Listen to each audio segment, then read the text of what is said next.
காலையிலேருந்து மதியம் வரைக்கும் பேசியிருப்போம். ஆனால் கூட மக்கள் அந்த பிரசங்கெல்லாம் ஒரு பக்கம் கேட்டால் கூட கையை கொஞ்சம் வச்சுட்டா நல்லா இருக்குமே அப்படின்ற ஒரு ஆர்வம். ஸோ அது வேற பாருங்கள்.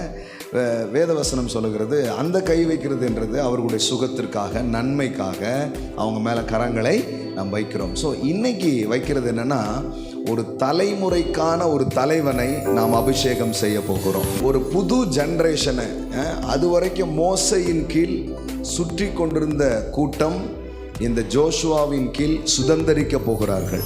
ஜனங்களை சுற்ற வைக்கிற கூட்டத்துக்கு நடுவில் ஒரு ஜோஷுவாவை தேவன் எழுப்பி நிறுத்துகிறார்.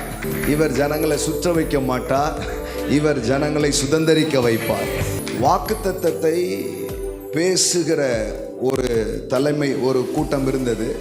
ஆனால் ஜோஷுவா வாக்கு பண்ணப்பட்ட அந்த இடத்திற்குள்ளே மக்களை நடத்தினார். ஆமென்.